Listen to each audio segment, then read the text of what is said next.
بسم الله الرحمن الرحيم وإذا أردنا أن نهلك قرية أمرنا متر فيها ففسقوا فيها فحق عليها القول فدمرناها تدميرا. یہ کائنات، یہ آسمان، یہ زمین، یہ پہاڑ، یہ تمام مخلوقات، یہ اللہ رب العالمین کی مخلوق ہیں. اللہ خالق السماوات والارض، زمین و آسمان وما فیہا اللہ نے پیدا کیے. وَلِلَّهِ مُلْكُ السَّمَاوَاتِ وَالْأَرْضِ، زمین و آسمان اور اس کے درمیان جو کچھ ہے یہ سب کے سب اللہ کی ملکیت ہے، اللہ کے ہیں. لِلَّهِ مَا فِي السَّمَاوَاتِ وَمَا فِي الْأَرْضِ، زمین و آسمان میں جو کچھ ہے وہ اللہ کا ہے، اللہ کا ہے، اللہ نے پیدا کیا ہے، اللہ کی ملکیت ہے، اللہ کی میراث ہے. اِنَّا نَحْنُ نَرِثُ الْأَرْضَ وَمَنْ عَلَيْهَا، ہم زمین کے بھی وارث ہیں اور جو کچھ زمین پر ہے اس کے بھی وارث ہم ہی ہیں، اور ہماری طرف ہی تم سب نے لوٹ کر آنا ہے. جب ہم اور اس کائنات میں موجود ہر چیز اللہ رب العالمین کی ہے تو ہمیں اس دنیا میں جو ہماری پہلی زندگی ہے اور عارضی زندگی ہے، ایک سفر ہے. ہمیں اس عارضی زندگی میں، اس سفر میں اللہ رب العالمین کو راضی رکھنا ہے. اگر ہم نے اللہ رب العالمین کو راضی نہ رکھا، اللہ رب العالمین کو ناراض کیا، تو ہماری یہ جو دنیا کی زندگی ہے، عارضی زندگی، عارضی سفر، یہ بھی تباہ ہے. اور جو اصل زندگی ہے، آخرت کی زندگی، جو ہمیشہ کی زندگی ہے، جو حقیقی زندگی کہلانے کی صحیح حقدار ہے. وَإِنَّ الدَّارَ الْآخِرَةَ لَهِيَ الْحَيَوَانُ، آخرت کا گھر اصل تو وہی زندگی ہے. لَوْ كَانُوا يَعْلَمُونَ، کاش کے لوگ جان لیں اس بات کو. تو وہ ہمیشہ کی زندگی بھی تباہ و برباد ہو جاتی ہے. اور اگر اس عارضی زندگی جس کی آخرت کے مقابلے میں یعنی ایک گھڑی کے برابر بھی اہمیت نہیں ہے، ایک پل کے برابر بھی اہمیت نہیں ہے، اگر اس کو ہم نے اللہ کو راضی کرنے میں گزار دیا تو ہماری یہ عارضی زندگی بھی وہ اللہ کی نعمتوں والی ہوگی، اور ہماری جو اخروی اور جو اصل زندگی ہے وہ بھی کامیاب اور کامران اور نعمتوں والی ہوگی. آخرت کے مقابلے میں دنیا ایسے ہی ہے جیسے ایک گھڑی. قیامت کے دن اللہ تعالیٰ فرماتے ہیں كَأَنَّهُمْ يَوْمَ يَرَوْنَهَا لَمْ يَلْبَثُوا إِلَّا عَشِيَّةً أَوْ ضُحَاهَا، کہ قیامت کے دن لوگ گمان کریں گے دنیا میں انہوں نے 50 سال گزارے، 100 سال گزارے، 1000 سال گزارے، جتنی بھی زندگی گزاری، قیامت کے دن لوگ گمان کریں گے کہ كَأَنَّهُمْ يَوْمَ يَرَوْنَهَا لَمْ يَلْبَثُوا إِلَّا عَشِيَّةً، وہ ایک شام کا وقت ہی انہوں نے گزارا ہے. أَوْ ضُحَاهَا، یا چاشت کا تھوڑا سا وقت انہوں نے دنیا میں گزارا ہے. اور یہ صرف کفار اور اللہ کے نافرمانوں کے حوالے سے نہیں ہے، بلکہ سب لوگ ہی.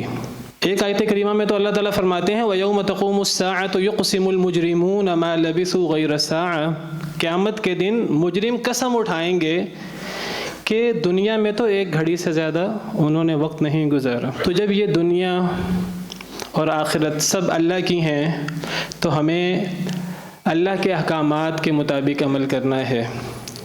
اور ہمیں ہمارا سب سے بڑا دشمن، سب سے بڑا دھوکے باز شیطان، جس نے اللہ کی نافرمانی کر کے آدم علیہ السلام کو سجدہ کرنے سے انکار کر کے اللہ کو ناراض کیا، جہنم کا حقدار بنا، ہمیں اس کا ساتھی نہیں بننا.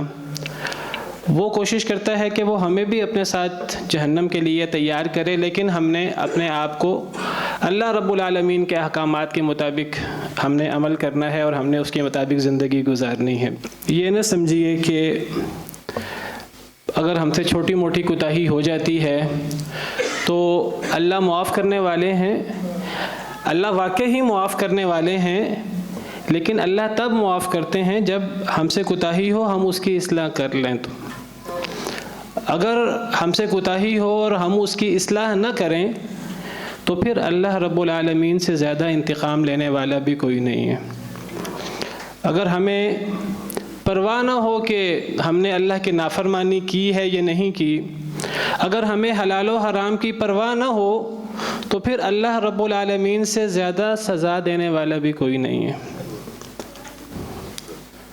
نبئ عبادی انی انا الغفور الرحیم، اے پیارے حبیب صلی اللہ علیہ وسلم میرے بارے میں میرے بندوں کو بتا دیجئے، کھول کر واضح کر دیں، انی انا الغفور الرحیم، کہ بے شک میں بہت معاف کرنے والا ہوں، رحم کرنے والا ہوں، وَأَنَّ عَذَابِي هُوَ الْعَذَابُ الْأَلِيمُ، اور یہ بھی بتا دیجئے کہ میرا عذاب دردناک عذاب ہے۔ اللہ رب العالمین انتظار میں ہیں کہ بندہ بشر ہے، غلطی ہو سکتی ہے انسان سے، انسان غلطی ہو جائے اس سے تو اپنی اصلاح کرے، اللہ کی طرف رجوع کرے۔ اللہ رب العالمین اس کے مشتاق ہیں، اس کے انتظار میں ہیں۔ اللہ رب العالمین خوش ہوتے ہیں جب بندہ اللہ کی طرف رجوع کرتا ہے، اپنی اصلاح کرتا ہے۔ اللہ اتنے خوش ہوتے ہیں، نبی کریم صلی اللہ علیہ وسلم نے مثال دے کر سمجھایا، فرمایا کہ ایک بندہ اگر جنگل میں ہے، صحرا میں ہے، اور اس کا سارا ساز و سامان، کھانا پینا، وہ سب کچھ ایک اونٹ پر ہے، اور وہ سوتا ہے، اور جب وہ اٹھتا ہے تو دیکھتا ہے کہ اس کا اونٹ اور اس کا ساز و سامان وہ سارا غائب ہو چکا ہے۔ اب وہ صحرا میں اکیلا ہے، نہ کھانے کے لیے کچھ ہے، نہ پینے کے لیے کچھ ہے، اور وہ چل کر اس صحرا کو پار بھی نہیں کر سکتا۔ تو اب وہ ادھر تلاش کرتا ہے، ادھر تلاش کرتا ہے، کہیں سے بھی اس کو اونٹ نظر نہیں آتا، اپنا سامان نظر نہیں آتا۔ اب وہ تھک ہار کر ایک درخت کے نیچے اپنی موت کے انتظار میں بیٹھ جاتا ہے۔ اسی اثناء میں اسے اونگ آ جاتی ہے، نیند آ جاتی ہے۔ جب وہ اٹھتا ہے تو دیکھتا ہے کہ اس کا اونٹ، اس کا سارا ساز و سامان اس کے سامنے موجود ہے۔ وہ اتنا خوش ہوتا ہے، کیوں خوش نہ ہو، ایک نئی زندگی ملی ہے۔ تو وہ کہتا ہے خوشی میں گڑبڑا کر، اے اللہ تو میرا بندہ، میں تیرا رب۔ کتنا وہ خوش ہے وہ بندہ، ایک نئی زندگی مل گئی۔ نبی صلی اللہ علیہ وسلم نے مثال دے کر سمجھایا، اللہ جب اللہ کا بندہ گناہ گار اللہ کی طرف رجوع کرے، توبہ کرے، اللہ کو اس سے زیادہ خوشی ہوتی ہے۔ اللہ اتنے غفور الرحیم ہے۔ وَإِنِّي لَغَفَّارٌ لِمَن تَابَ وَآمَنَ وَعَمِلَ صَالِحًا ثُمَّ اهْتَدَى، بے شک میں بہت معاف کرنے والا ہوں۔ غفار مبالغے کا صیغہ ہے۔ کس شخص کو؟ اس شخص کو جو توبہ کرے، اللہ کی طرف رجوع کرے، ایمان لائے، نیک عمل کرے، ہدایت یافتہ ہو، میں اس کو بہت معاف کر دیتا ہوں۔ دوسری آیت میں فرمایا، یا عبادی الذین اسرفوا علی انفسہم لا تقنطوا من رحمت اللہ ان اللہ یغفر الذنوب جمیعا، اے پیارے نبی صلی اللہ علیہ وسلم میرے بندوں سے کہہ دیجئے جنہوں نے اپنے آپ پر ہر قسم کا گناہ کیا، ہر قسم کی زیادتی کی، اللہ کی رحمت سے کبھی نا امید نہ ہونا۔ ان اللہ یغفر الذنوب جمیعا، اللہ سارے گناہ معاف کر دیتے ہیں، اللہ کو کوئی پرواہ نہیں ہے۔ حدیث مبارکہ میں ہے کہ اگر ایک بندہ زمین بھر کے گناہوں کی لے آئے، اللہ کی طرف رجوع تو کرے، اگر رجوع کرے اللہ زمین بھر کر مغفرت کی لے آئیں گے، اور اللہ کو کوئی پرواہ نہیں ہوگی۔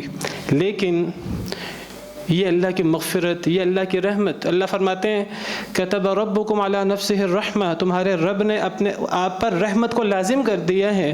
یہ رحمت کس کے لیے ہے؟ یاد رکھیے، یہ ان لوگوں کے لیے ہے جو اللہ کی طرف رجوع کرتے ہیں، جو ایمان لاتے ہیں، جو اصلاح کرتے ہیں، نیک کام کرنے کی کوشش کرتے ہیں۔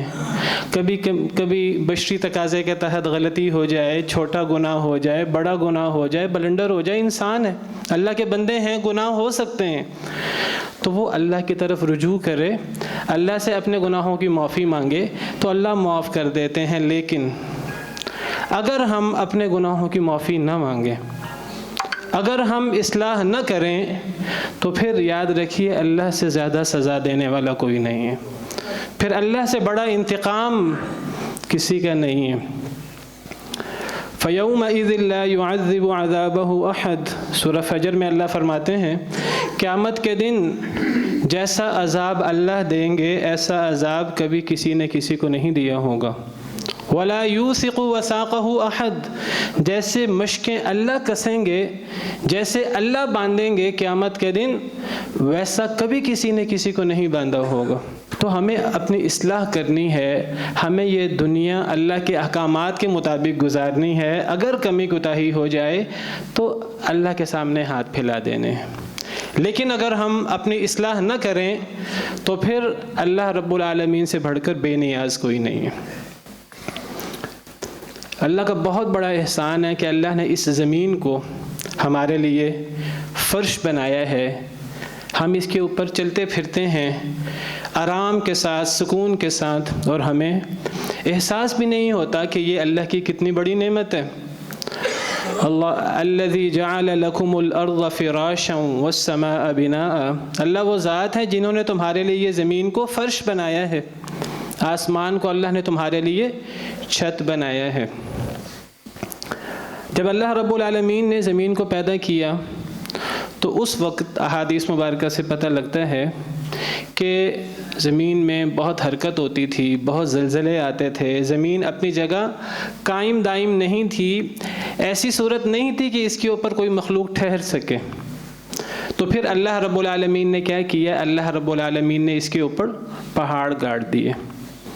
پہاڑ اس طرح گاڑ دیے کہ جیسے میخیں ہوتی ہیں، جیسے میخ گاڑ کر، تو پہاڑوں کو باقاعدہ میخوں کی طرح گاڑ دیا، اور پہاڑوں کو گاڑنے سے مقصود یہ تھا کہ زمین اپنی جگہ سٹیبل ہو جائے، زمین جائے قرار بن جائے۔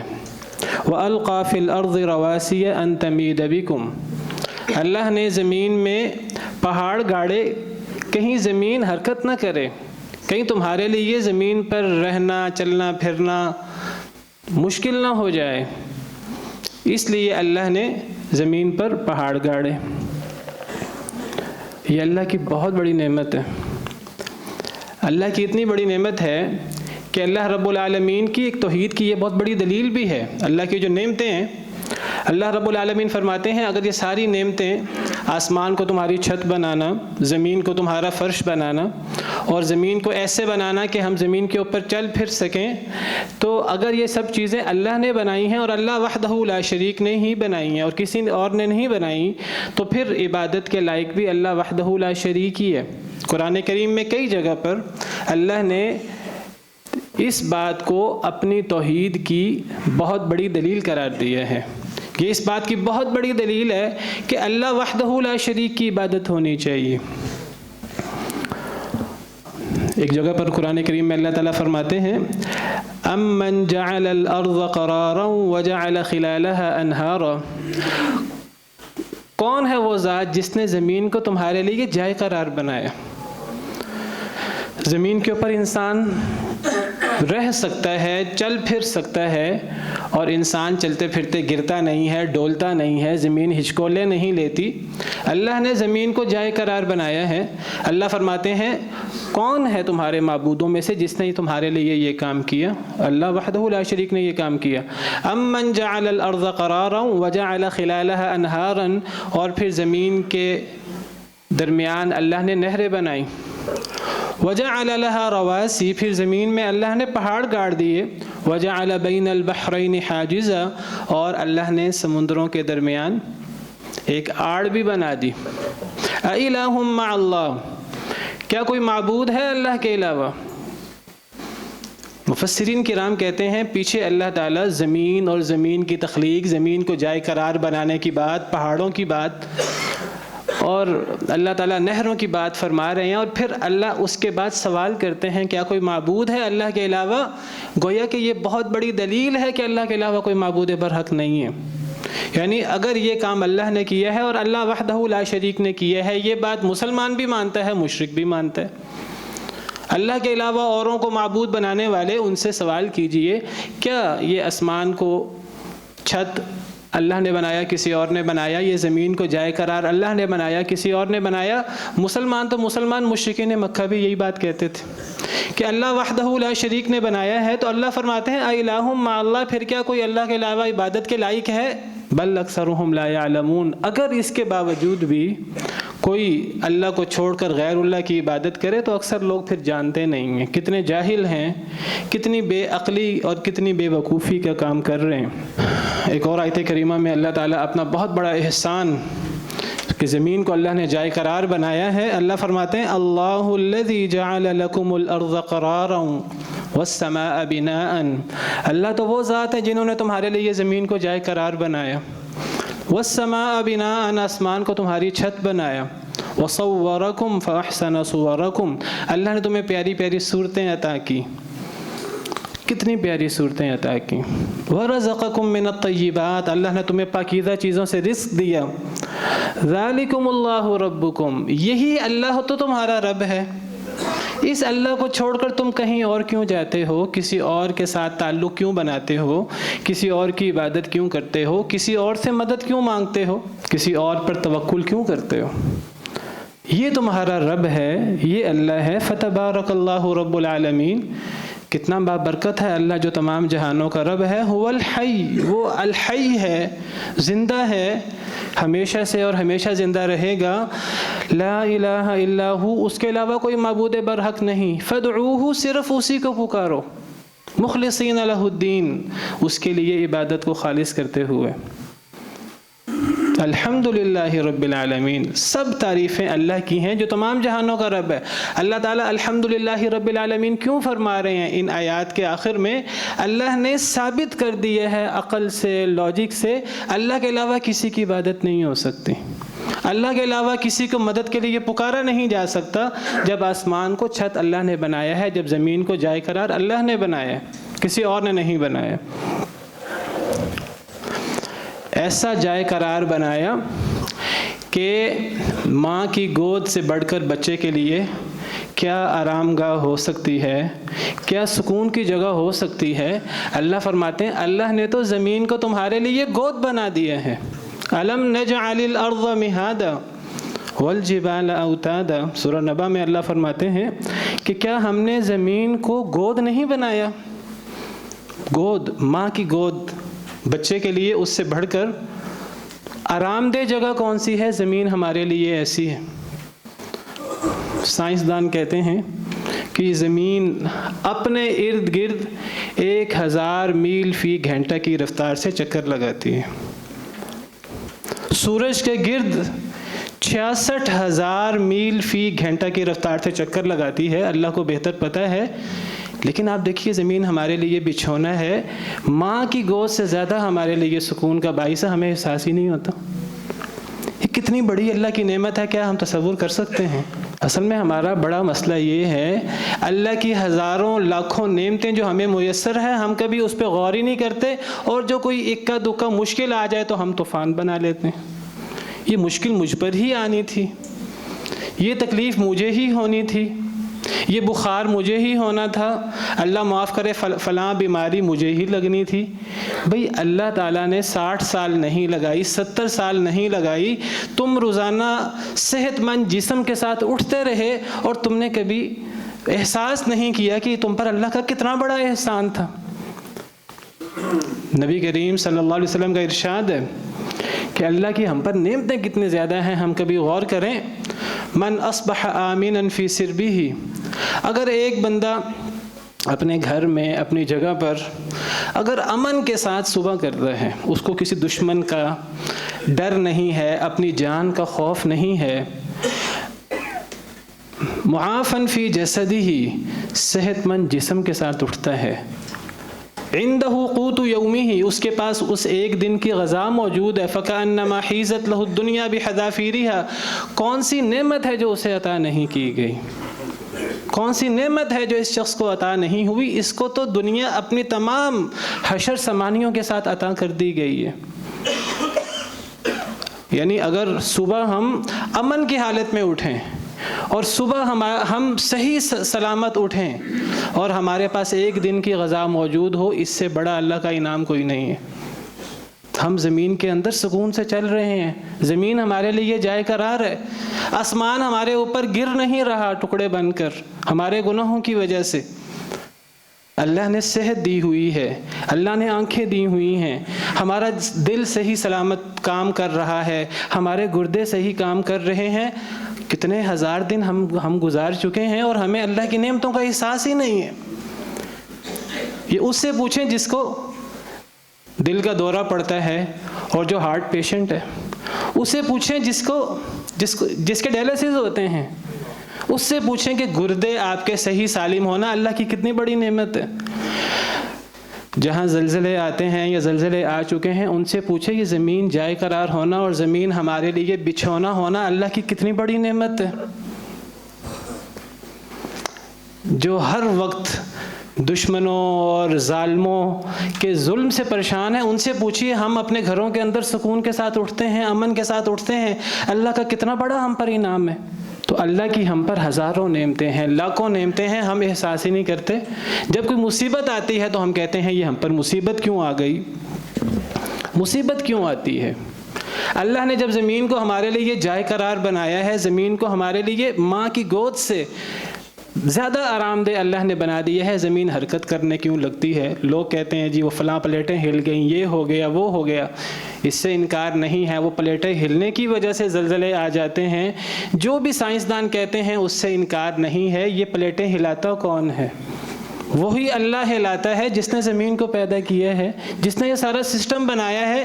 ہلاتا کیوں ہے اللہ سے پوچھیے، اللہ بتاتے ہیں کہ کیوں اللہ تعالیٰ جس نے اس زمین کو جائے قرار بنایا ہے، وہ زمین کو یہ اس طرح زلزلوں کی صورت میں ہمارے لیے ایک مشکلات کیوں کھڑی ہو جاتی ہیں، زمین میں زلزلے کیوں آتے ہیں۔ قرآن سے پوچھیے، قرآن جواب دے گا۔ یہ سیلاب کیوں آ جاتا ہے، یہ پانی جو اللہ کی اتنی بڑی نعمت ہے، یہ پانی ہمارے لیے عذاب بن جاتا ہے، کیوں؟ ہمارے گناہوں کی وجہ سے، ہماری کمیوں کوتاہیوں کی وجہ سے۔ اور یہاں بھی اللہ رب العالمین کا ہم پر بہت بڑا احسان ہے۔ ہم بعض دفعہ جب یہ مصیبتیں، یہ آزمائشیں دیکھتے ہیں تو بعض دفعہ بعض لوگوں کے ذہنوں میں آتا ہے کہ جی اتنی مصیبتیں، اتنے عذاب، لوگ کتنی مشکل میں ہیں۔ وہ شام میں تو پہلے ہی حالات اتنے خراب تھے، وہاں مزید زلزلہ آ گیا، مزید مشکلات آ گئیں، پہلے ہی اتنی سردی تھی، برف باری ہو رہی تھی، وہاں زلزلہ آ گیا، اور زلزلہ آنے کے بعد ابھی آفٹر شاکس رک نہیں رہے اور مصیبت پر مصیبت۔ تو کئی دفعہ ہم اللہ کے بارے میں بدگمان ہونا شروع ہو جاتے ہیں۔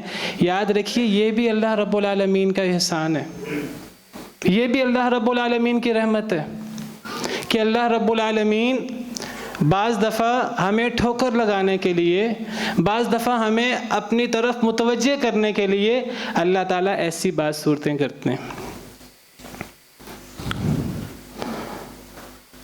اللہ تعالیٰ فرماتے ہیں اپنے خطبہ کے شروع میں نے آیت کریمہ تلاوت کی، وَإِذَا أَرَدْنَا أَن نُهْلِكَ قَرْيَةً أَمَرْنَا مُتْرَفِيهَا فَفَسَقُوا فِيهَا فَحَقَّ عَلَيْهَا الْقَوْلُ فَدَمَّرْنَاهَا تَدْمِيرًا۔ کہ جب ہم کسی بستی کو ہلاک کرنے کا ارادہ کرتے ہیں، اللہ کسی بستی کو ہلاک کیوں کرتے ہیں؟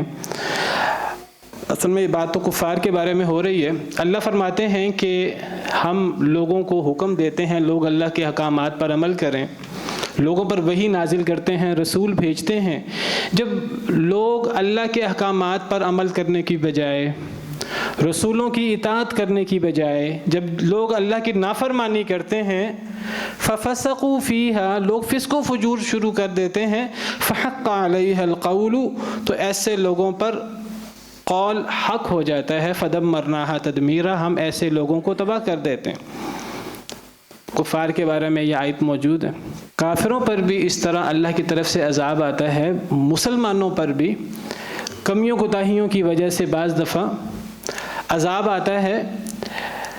بعض دفعہ تو عذاب ایسا آتا ہے کہ لوگ ختم ہو جاتے ہیں، بعض دفعہ عذاب ایسا آتا ہے کہ چھوٹا عذاب آتا ہے، ابھی موت نہیں آتی، تو وہ اللہ کی طرف سے عبرت ہوتی ہے۔ اللہ تعالیٰ چاہتے ہیں کہ اللہ تعالیٰ انسان کو ٹھوکر لگائیں اور اللہ انسان کو اپنی طرف متوجہ کریں۔ اللہ تعالیٰ فرماتے ہیں سورہ انعام میں، وَلَقَدْ أَرْسَلْنَا إِلَىٰ أُمَمٍ مِّن قَبْلِكَ فَأَخَذْنَاهُمْ بِالْبَأْسَاءِ وَالضَّرَّاءِ، کہ ہم نے بہت سی امتوں کی طرف رسول بھیجے، فَأَخَذْنَاهُمْ بِالْبَأْسَاءِ وَالضَّرَّاءِ، پھر ان امتوں کو ہم نے تنگی کے ساتھ پکڑا اور سختی کے ساتھ ہم نے پکڑا. کیوں؟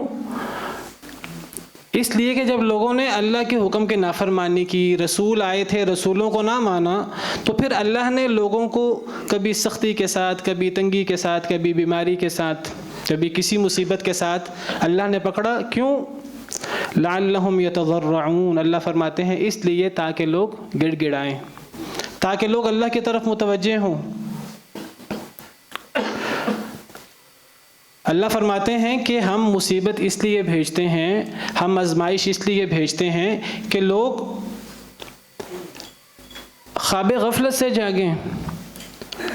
لوگ یہ جو دنیا کی دوڑ لگی ہوئی ہے، آخرت کو ہم بھولے بیٹھے ہیں، حلال و حرام کو ہم بھولے بیٹھے ہیں، تاکہ لوگ اللہ کی طرف لوٹیں، لوگ دیکھیں کہ اللہ نے یہ دنیا کیوں پیدا کی ہے، اللہ نے ہمیں کیوں پیدا کی ہے، اللہ نے ہم سے کیا تقاضا کیا ہے، اللہ نے جس مقصد کے لیے ہمیں پیدا کیا ہے کیا ہم اس مقصد کے مطابق زندگی گزار رہے ہیں کہ نہیں گزار رہے. اللہ چاہتے ہیں کہ ہم غفلت کی نیند سے جاگیں. سورہ سجدہ ہر جمعے کے دن فجر میں نبی کریم صلی اللہ علیہ وسلم پڑھتے تھے، الف لام میم سجدہ. اس صورت میں اللہ فرماتے ہیں وَلَنُذِيقَنَّهُم مِّنَ الْعَذَابِ الْأَدْنَىٰ دُونَ الْعَذَابِ الْأَكْبَرِ لَعَلَّهُمْ يَرْجِعُونَ. بڑے عذاب سے پہلے ہم چھوٹے چھوٹے عذاب بھیجتے رہتے ہیں. کیوں بھیجتے ہیں؟ اللہ اس کا جواب بھی دیتے ہیں لَعَلَّهُمْ يَرْجِعُونَ، تاکہ لوگ اللہ کی طرف لوٹیں. یہ لوگوں کو اللہ سے قریب کرنے کے لیے ہوتا ہے، غفلت کی نیند سے جگانے کے لیے ہوتا ہے. اور اگر لوگ غفلت کی نیند سے جاگ جائیں، چھوٹی مصیبت آئے، چھوٹا عذاب آئے، بڑے عذاب سے پہلے، موت سے پہلے، قیامت سے پہلے لوگ غفلت کی نیند سے جاگ جائیں، تو پھر یہ اللہ کا کتنا بڑا احسان ہے کہ وہ بندہ غفلت کی نیند سے جاگ کر اللہ کی نافرمانی سے نکل کر اللہ کی فرمانبرداری کی طرف آ گیا. اللہ کی نافرمانی اور حلال و حرام کی پرواہ نہیں کر رہا تھا، اب وہ حلال و حرام کی پرواہ کرنا شروع ہو گیا. اللہ کے حکم کے مطابق اس نے زندگی گزارنا شروع کر دی. اللہ کا بہت بڑا احسان ہے. جو لوگ کوئی مصیبت آئے، آزمائش آئے، اپنی اصلاح کر لیں تو یہ مصیبت، یہ آزمائش ان کے لیے اللہ کا احسان بن گئی. اللہ تعالیٰ فرماتے ہیں، نبی کریم صلی اللہ علیہ وسلم کا ارشاد ہے صحیح بخاری کے اندر، کہ اگر اللہ تعالیٰ کسی قوم سے، کچھ لوگوں سے بھلائی کا ارادہ کرتے ہیں تو اللہ تعالیٰ انہیں مصیبت میں مبتلا کر دیتے ہیں. اللہ تعالیٰ جب کسی قوم کے ساتھ بھلائی کا ارادہ کرتے ہیں تو اللہ تعالیٰ اس قوم کو مصیبت میں مبتلا کر دیتے ہیں. یعنی بھلائی کا ارادہ کریں، من یرید اللہ بہ خیرا یصب منہ، اللہ جس سے خیر کا ارادہ کریں مصیبت میں مبتلا کر دیں. آپ کہیں گے کہ مصیبت میں مبتلا کرنے سے خیر کیا ہوئی؟ یہی خیر ہے کہ اگر وہ مصیبت میں مبتلا ہو کر غفلت کی نیند سے جاگ گیا، اگر اپنی اصلاح کر لی. اصل میں ہم لوگ سمجھتے ہیں اللہ کا عذاب کیا ہے. میں یہاں یہ بھی واضح کر دوں، کئی دفعہ میں نے پہلے بھی واضح کرنے کی کوشش کی، اللہ کا عذاب صرف یہ سیلاب آنا، صرف یہ زلزلے آنا، صرف یہ مصیبتیں جن کو ہم دنیاوی طور پہ مصیبت سمجھتے ہیں، اللہ کا عذاب صرف یہ نہیں ہے. یہ تو اللہ کی رحمت بن جاتے ہیں اگر ہم اللہ کی طرف لوٹ جائیں. اصل اللہ کا عذاب، اصل اللہ کی پکڑ یہ ہے کہ ہم اپنی غفلت پر اور اپنے کفر پر، اپنی نافرمانی پر ہم ڈٹے رہیں. اللہ کی نعمتیں استعمال کرنے پر ہم ڈٹے رہیں اور ہمیں اللہ کا شکر کرنا بھی یاد نہ ہو، ہمیں اللہ کی باتیں ماننا بھی یاد نہ ہو، اور اسی حالت میں موت آ جائے. اس سے بڑا اللہ کا عذاب کوئی نہیں ہے. کفار کے بارے میں، منافقین کے بارے میں سورہ توبہ پڑھیے. اللہ تعالیٰ فرماتے ہیں نبی کریم صلی اللہ علیہ وسلم کو، اور جو حکم آپ کو ہے وہ آپ کے حوالے سے پوری امت کا حکم ہے. اللہ فرماتے ہیں فَلَا تُعْجِبْكَ أَمْوَالُهُمْ وَلَا أَوْلَادُهُمْ. اے پیارے حبیب صلی اللہ علیہ وسلم، یہ کافر منافق، ان کو اللہ نے مال بھی بڑے دیے ہیں، اولادیں بھی بڑی دی ہیں، بڑی نعمتیں دنیا کی ان کے پاس. کبھی ان کی نعمتیں دیکھ کر تعجب نہ کریں، کبھی حسرت نہ کریں کہ ان کے پاس اتنے مال، اتنی اولادیں، اتنی نعمتیں دنیا کی. فلا تعجبک اموالہم ولا اولادہم، ان کے مال، ان کی اولادیں آپ کو تعجب میں مبتلا نہ کریں. کیوں؟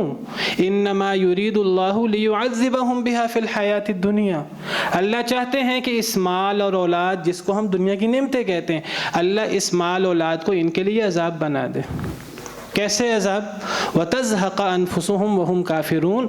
یہ اس طرح عذاب ہے کہ ان کی جب جانیں نکلیں ان نعمتوں میں مگن رہ کر، تو اسی حالت میں ان کی جانیں نکل جائیں، کفر میں، اللہ کی نافرمانی میں، حلال و حرام کی پرواہ نہیں ہے، اللہ کے ساتھ تعلق نہیں ہے، اللہ کو بھولے ہوئے ہیں، اسی کیفیت میں اگر جان نکل گئی، اس سے بڑا اللہ کا عذاب کوئی نہیں ہے۔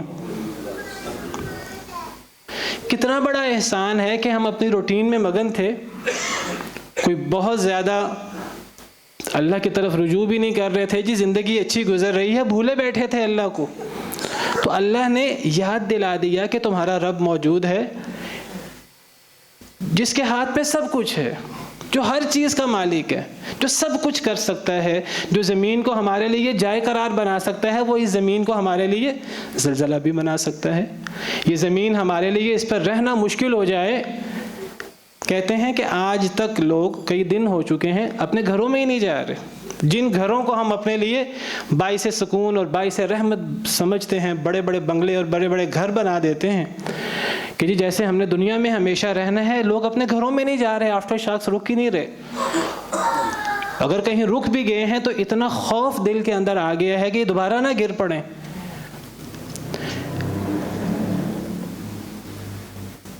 تو کیا صرف زلزلے کی صورت میں ہی گھر گر سکتے ہیں؟ کیا اس کے علاوہ اللہ کا عذاب نہیں آ سکتا؟ ایک انسان رات کو سویا ہو اور اس پر آسمان ٹوٹ پڑے، ایسا نہیں ہو سکتا؟ ہم جب صرف سمندر میں جاتے ہیں، سمندر میں جب کشتی ڈولتی ہے، طوفان آتا ہے، تو ہمیں صرف تب اللہ کا ڈر کیوں محسوس ہوتا ہے؟ ہمیں خشکی میں اللہ کا ڈر محسوس کیوں نہیں ہوتا؟ کیا زمین پھٹ نہیں سکتی؟ کیا آسمان سے پتھروں کی بارش نہیں ہو سکتی؟ کیا آسمان سے آگ نہیں برس سکتی؟ ساری باتیں اللہ نے قرآن کریم میں کی ہیں۔ اللہ فرماتے ہیں افامن اہل القری ان یاتیہم بأسنا بیاتا وہم نائمون، بستیوں والے بے خوف ہو گئے ہیں رات سوتے ہوئے اللہ کا عذاب آ جائے اور وہ سو رہے ہوں۔ اوامن اہل القری ان یاتیہم بأسنا ضحی وہم یلعبون، کیا بستیوں والے بے خوف ہو گئے ہیں کہ دن کے وقت کھیل رہے ہوں، اس وقت اللہ کا عذاب آ جائے؟ ضحن کی بات کی، چاشت کے وقت، چاشت کے وقت لوگ اپنے کاروبار کے لیے، دنیا کے لیے نکلتے ہیں، اللہ ماشاء اللہ زیادہ تر لوگ حلال و حرام کی پرواہ نہیں کرتے۔ جب کاروبار کرتے ہوئے، دنیا کماتے وقت حلال و حرام کی پرواہ نہ ہو تو یہ کھیل ہے۔ اس سے بڑا کھیل کیا ہوگا؟ اس سے بڑی اللہ کے نافرمانی کیا ہوگی اگر ہمیں حلال و حرام کی پرواہ نہیں ہے؟ تو اللہ فرماتے ہیں چاشت کے وقت، کھیلتے وقت اگر اللہ کا عذاب آ جائے، تمہیں ڈر نہیں لگتا؟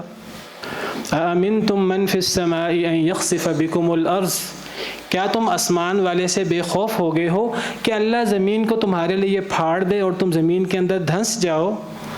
زمین حرکت کرنے لگے، تمہیں ڈر نہیں لگتا؟ کیا تم بے خوف ہو گئے ہو اللہ تم پر پتھروں کی بارش کرے؟ تو اللہ کا عذاب کسی وقت بھی آ سکتا ہے، اور ضروری نہیں جہاں زلزلہ آیا ہے، جہاں اللہ کا عذاب آیا ہے وہیں آئے۔ اللہ کا عذاب کسی علاقے میں کسی بھی وقت آ سکتا ہے۔ اور یہ جو اللہ کی طرف سے ٹھوکر لگتی ہے، اللہ کی طرف سے یہ جو چھوٹی موٹی اس طرح کی چیزیں آتی ہیں، یہ ضروری نہیں صرف انہی کے لیے باعث، انہی کے لیے سوچنے کا باعث ہو، انہی کے لیے غور کرنے کا باعث ہو، دوسرے لوگوں کو بھی اس پہ غور کرنا چاہیے۔ اور یہ بھی نہیں سوچنا چاہیے کہ ان کے گناہ زیادہ تھے لہٰذا ان پر اللہ کا عذاب آ گیا، ہمارے گناہ شاید کم ہیں، ہم اسی لیے اب تک اللہ کے عذاب سے بچے ہوئے ہیں۔ کیا پتہ اللہ نے ان پر رحم کا ارادہ کیا ہو کہ انہیں ٹھوکر لگے اور وہ سنبھل جائیں، اور کیا پتہ ہم اسی غفلت میں مزید آگے چلتے رہیں اگر ہم اپنی اصلاح نہ کریں۔ کبھی اللہ تعالیٰ کسی قوم کے اوپر عذاب بھیج کر انہیں ٹھوکر لگاتے ہیں، کبھی اللہ تعالیٰ ساتھ والے علاقے میں عذاب بھیج کر اس علاقے والوں کو ٹھوکر لگاتے ہیں، اس علاقے کی حالت سے عبرت حاصل کرو۔ سورہ رعد میں اللہ فرماتے ہیں وَلَا يَزَالُ الَّذِينَ كَفَرُوا تُصِيبُهُمْ بِمَا صَنَعُوا قَارِعَةٌ أَوْ تَحُلُّ قَرِيبًا مِّن دَارِهِمْ حَتَّى يَأْتِيَ وَعْدُ اللَّهِ، یا تو کسی قوم پر بذات خود اللہ کا عذاب آ جائے گا ان کے گناہوں کی وجہ سے، یا پھر ان کے قریب کسی علاقے میں اللہ کا عذاب آئے گا۔ دو صورتیں ہو سکتی ہیں، یا ہم پر اللہ کا عذاب آ جائے، یا کوئی مصیبت آ جائے، یا ہمارے قریب کے علاقے میں کوئی عذاب یا مصیبت آ جائے ہمارے غور کرنے کے لیے۔ ہر حالت میں ہمیں غفلت کی نیند سے جاگنا ہے، ہمیں اپنی اصلاح کرنی ہے۔ اللہ کا بہت بڑا احسان ہے کہ اللہ تعالیٰ اگر ہمیں غفلت کی نیند سے جاگنے کے لیے، اگر اللہ تعالیٰ ہمیں ہمیں اللہ سے عافیت مانگنی چاہیے، لیکن اگر اس طرح کی مصیبت آئے تو ہمیں اپنے آپ کو اس طرح سمجھانا ہے، ہمیں اپنے آپ کو اس طرح تسلی دینی ہے کہ اللہ نے ٹھوکر لگائی ہے، اللہ نے غفلت کی نیند سے جگایا ہے۔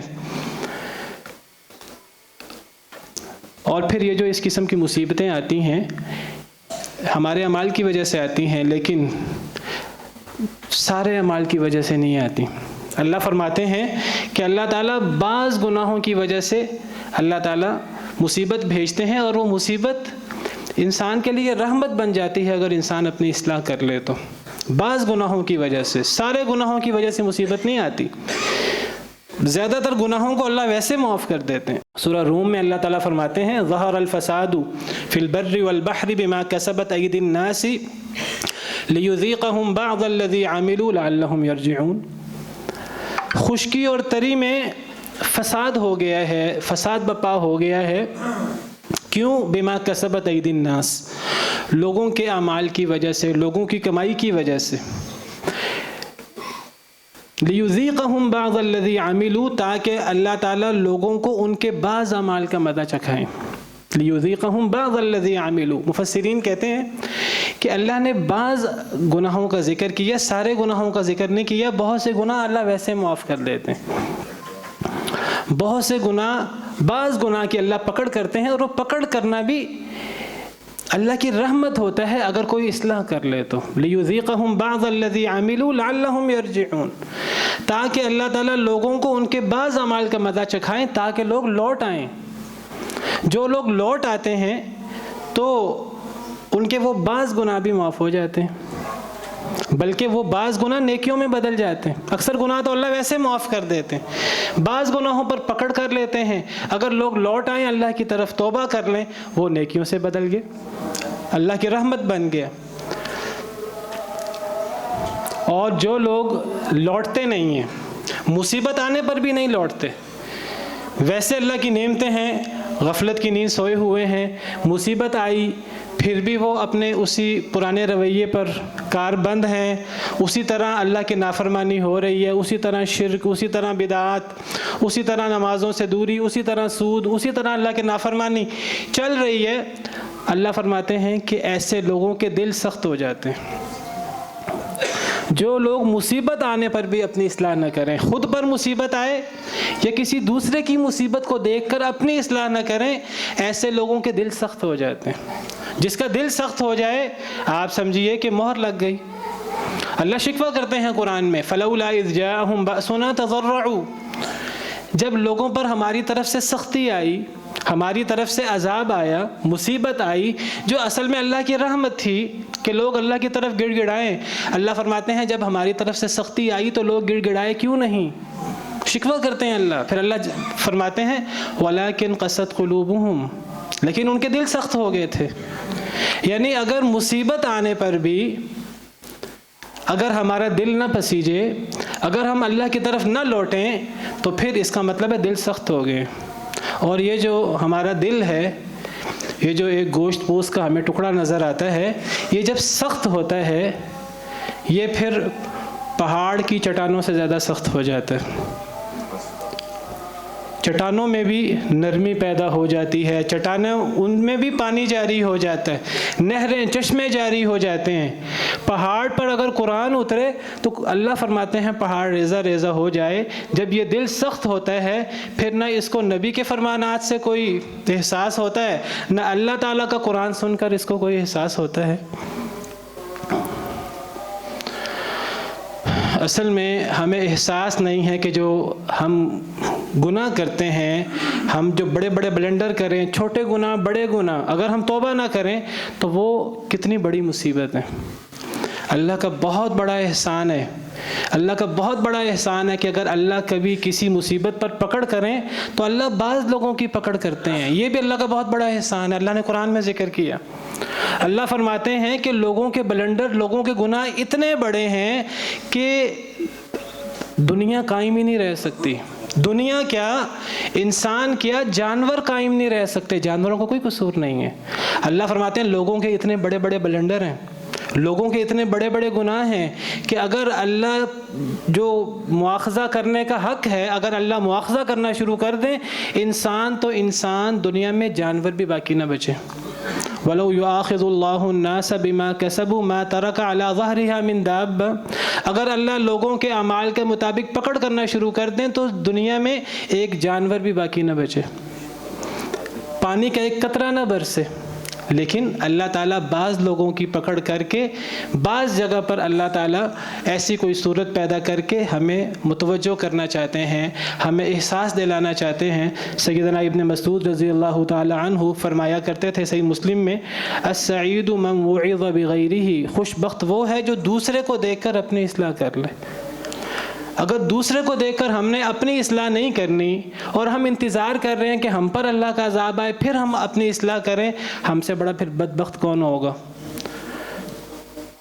تو خلاصہ یہ ہے، بات کرنے کا مقصد یہ ہے کہ ہمیں اپنی اصلاح کرنی ہے۔ ہم اللہ سے دور ہیں، ہمیں اللہ سے قریب ہونا ہے، اور یہ جو کبھی اس قسم کی مصیبت آ جائے، کبھی اس قسم کا عذاب آ جائے، جو لوگ مارے بھی جائیں، اگر وہ مسلمان ہیں، اگر وہ موحد ہیں، ہم سمجھیں کہ اللہ نے ان کی کمیاں کوتاہیاں معاف کی ہیں، اور ہم تو اللہ سے دعا کرتے ہیں اللہ تعالیٰ انہیں شہادت کی موت نصیب فرمائے، کیونکہ نبی صلی اللہ علیہ وسلم نے فرمایا کہ یہ جو شہید ہے صرف وہ نہیں ہے جو میدان جنگ میں کام آ جائے، جو کافروں کے خلاف لڑتے ہوئے کام آ جائے۔